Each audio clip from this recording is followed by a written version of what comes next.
for you today. Wood is filled with 150 dog food containers and a bunch of other plastic waste, is not floating in the ocean, is not in a waste dump, looks like marble, and is sitting on top of my kitchen island.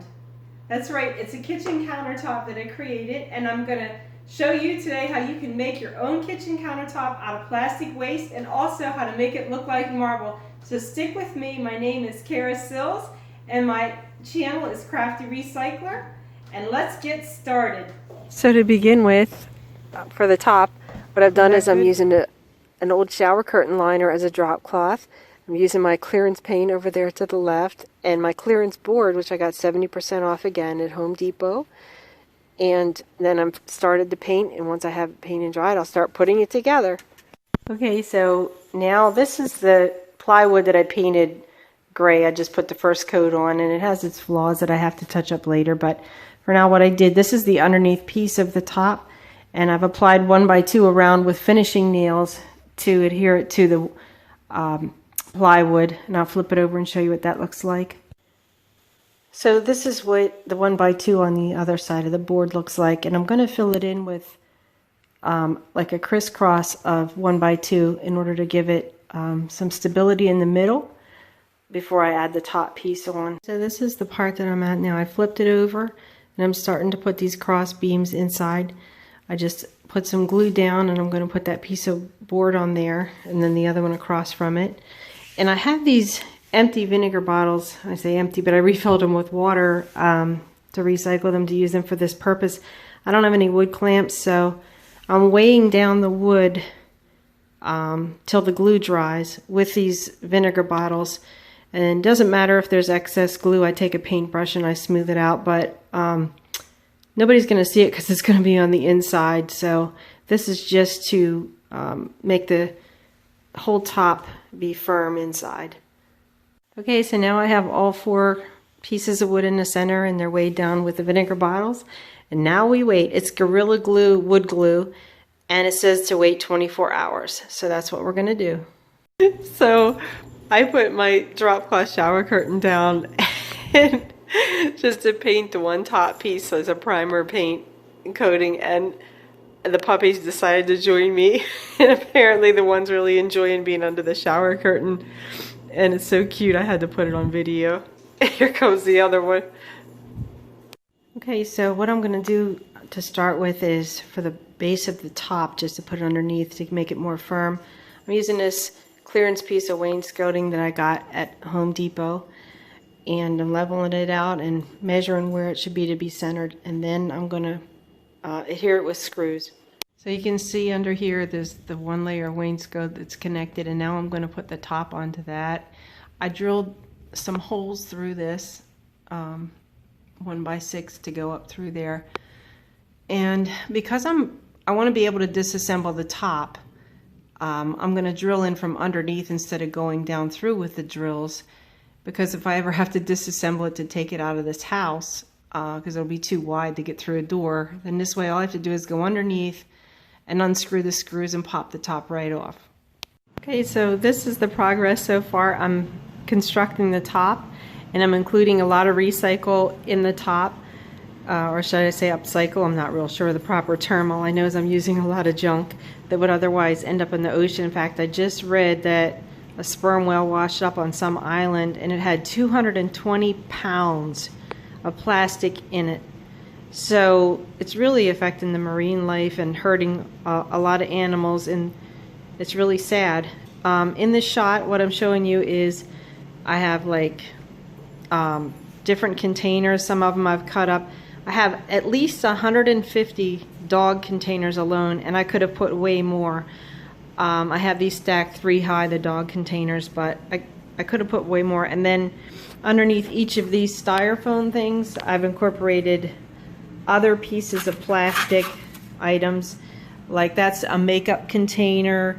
That's just cut up takeout stuff. This one has those pill things that you get, you know, you pop your pills out of. And so I'm trying to incorporate a lot of stuff. I could fit a lot more in the top of this, but I really want to get this project together.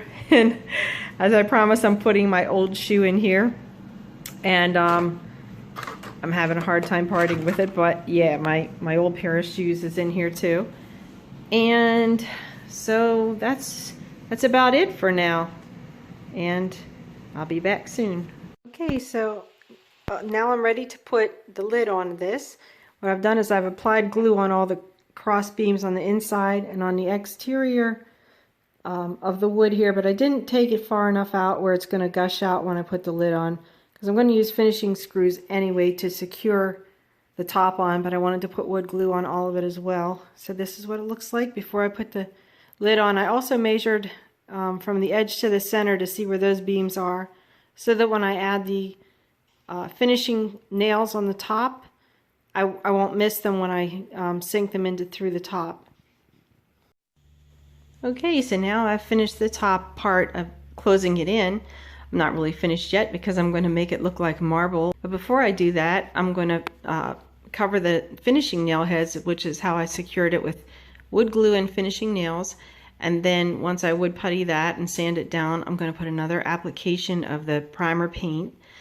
And so I've incorporated a lot of plastic waste in this project. When you look at the front pillars here, in case you missed prior videos, these are all eco bricks that are filled with plastic waste. It's chopped up and then painted to look like marble. And if you wanted to see how to do that, you could click on the links below on how to make eco bricks as well as how to make them look like marble.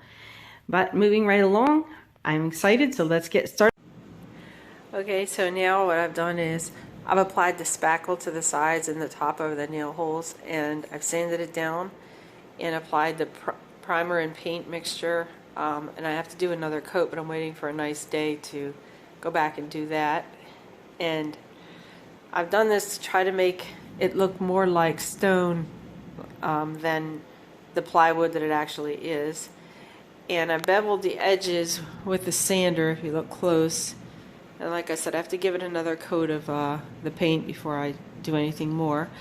But I'm waiting for a nice day for it to dry, and then I can start decorating the top and making it look like marble. Okay, so what I've done now is I've covered the top gray with white acrylic paint from the craft store.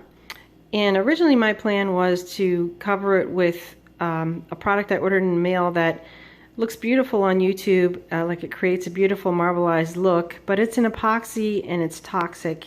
And when it came, I read the fine print, and it says here how it's very toxic to aquatic life with long-lasting effects, etc. So I didn't think it was very eco-friendly. So I went to the craft store and I got acrylic paint instead, which, as you can see, says non-toxic soap and water cleanup. However, it doesn't have a glaze about it. So then I went back online and I ordered something called Safe Coat Polyuracil BP, which it says that it's not toxic, and if you read it, it says they're the best seller choice for personal health, especially for the chemically sensitive. And being that I have multiple sclerosis, interstitial cystitis, and I've had cancer in the past, I don't really want to use toxic products, and I don't really want to put that in the environment. So with that all having been said, I'm going to try to make these acrylics work and this other sealer work. It may not come out as nice looking, but I have to feel comfortable with the products I'm using. So I'm going to go ahead and move on, and we're going to start getting this thing marbleized. So to get started, what I did was, as I mentioned, I had used this Craft Smart acrylic paint because it's non-toxic. And also I added to it the acrylic black Mars paint basic brand. And I mix those two together, and that's what I'm going to start my marbling with. And I have different brushes here. This one, I don't have a feather, which would be best if I had a feather, but I don't. So I got this paintbrush, and then I have a pouncing brush and another brush that I'm going to go back and use. And to start with, I'm going to spray the whole top and moisturize it, and then I'm going to go back and create some veins. And I sprayed down the top, moisturize it so that the paint goes on easier, and I also liquidated the paint with some warm water so that it spreads easier. So I'm going to start by starting in the left corner and using this brush, and I'm going to start creating just some markings, and this is a long ways to how it's going to look. But this is how I'm beginning, just to put some marbleized lines on here and let it do its thing. And it's kind of like I want it to look almost like an EKG right now, the way the waves are on it for the marbleization, the lines on an EKG. Right now it looks more like somebody drunk walking a line here, but I'm going to turn it into something, I promise you. This is just the undercoating, and then I'm going to go back and do everything, make it look a lot better, so do it in different steps. Okay, so you can see how it's starting to tone down some. I've been blotting it with a wet cloth. Then I'm going to go back in and I'm going to put a little bit of a taupe color in it and some whites and just lighten it up a whole lot. So now what I'm doing is I'm taking and I've added some acrylic white paint with some water, and I'm going over top of this and what I've already done to really mute it and make it look like a background marble look. And I'm going to go both directions with this. I've already gone in one direction, so now I'm going back and I'm going across. So you want to go this way and this way. And this really calms it down and makes it look more realistic. So that's the step that we're at right now. Okay, so what I showed you before was that I covered this all with a white glaze, and I had the underlay of the first marbleization. Now what I'm doing is I'm going on top of that, and I'm just painting in some more defined lines. And I mixed like a gray, well I should say black and white to make gray with a tiny bit of taupe. I just wanted a little tiny bit of contrast. I'm just like kind of lightly going over these lines. And then what I'm doing is I'm taking a pouncing brush with some really watered down white paint. I'm just going over top of this gently to kind of feather it out and make it more subdued so that it's not so stark.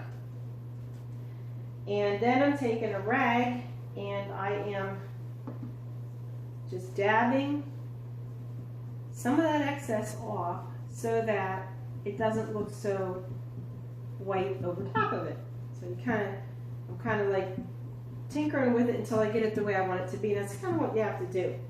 All right, but I'm going to move along to the next step soon. So once this dries, we're going to get ready to cover it with a clear gloss, and I cannot wait to see how it turns out. I've never used this product before, and I can't wait to see how it works. Okay, so for the glaze on top, or I should say the gloss, I purchased this product, as I mentioned earlier in the video, and this is supposed to be a safer, environmentally friendly product. And it says on here how to use it is to paint it on with a paintbrush. So I bought a special paintbrush that is for glosses and enamels, and this is a Wooster Pro brush, and that's what I'm going to use. And also put it in a paint tray and just use that. But it says on here to start, you're supposed to not shake it, but rotate the bottle. And it actually doesn't say it on the bottle. You have to go to the website to get the directions on how to use this. But what it says on there is to do that for a while, and every 20 minutes you're supposed to stir this product while you're using it. So we'll see what happens and we'll get started. So as you can see, I've applied it to this half and I'm making strokes all the way down evenly, and you can kind of see the difference here between what's done and not done. And there, in the end I will have at least 2 coats on this, but for now this is what I'm doing, is applying the 1 coat. Now I'm not doing the edges yet. I'm going to wait and go back and do that. I'm trying to not leave too much brush strokes and really put it on thin for the first coat. But they said use a paintbrush and not a roller, so that's what I'm doing. And the smell's a little bit strong, but not too bad, like not like some of the ones. So I trust it without a mask. At this point I have heavy ventilation going on in here, so hopefully everything will be all right with that. And so that's what I'm doing right now. So here's the finished top before I buff it. It's got a nice glaze on it, but it shows some brush strokes. I ended up using one of those sponge brushes instead of the regular brush, just to try to minimize some of the brush strokes. But I'll show you the before and after so you can see there's a nice shine. So this is the finished kitchen island with nothing around it or in it yet, but I'm going to show you in a minute some options that you can do with this to make it more interesting and useful. But this is how it turned out, and I hope that you liked it. So this is the finished kitchen island, made out of recycle, 90% recycle I would say. The wood is also, that was used in this was wood that had defects that I got on clearance at Home Depot. And you can go back to my prior video to see how to build the bottom, but this video has been about creating the top and making it look like marble. And as you see here, this is how it turned out. And I'm going to show you another option that you can, since it's an open center here, you can do a couple different things with it. I put bar stools here for now, but you can also put a flower arrangement and a fireplace, and I'm going to show you that in a minute. But also on the side, if you hadn't seen the other video, I built shelves on the side. And so you can see it's fully functional and a great project to work on to get a lot of recycle in there. So I'm going to get that shot with a fireplace and flowers, and I'll be back. Okay, so as you see here, what I've done is I've gotten one of those electric fireplaces from Walmart. I ordered it online. I love it. It doesn't put out a whole lot of heat, and it's very soothing and comfortable. In the wintertime, it's great to have in the middle of this thing. Just gives it a nice effect. So that's one option as well, and I'll put the flower arrangement up next. So this is the third option where you could put a flower arrangement in here, and of course you can leave the whole thing open too and just have it as a kitchen island. But I love to put things in the middle and to have the chairs around it when I want to. And also I'm thinking in the future maybe making a shelving unit that slides in and out of the center when I want it to. So today's project, we learned how to put the top on this, and then if you want to go and check out the video on how to create the bottom, as you see, all these pillars were made out of juice bottles that were recycled and painted to look like marble or granite. And so quite a bit of recycle was in this project, and I hope that you'll try to do this or something similar and enjoy doing it as much as I have. And if you like this video, please hit like and share. And if you haven't subscribed to my channel, please hit subscribe. And if you want to hear about future videos, you can hit the little bell and that'll notify you to upcoming videos. But thanks so much for sticking with me. I know it took a long time to get this project done, but I'm glad it's finally done, and I hope you enjoyed it. Have a great day.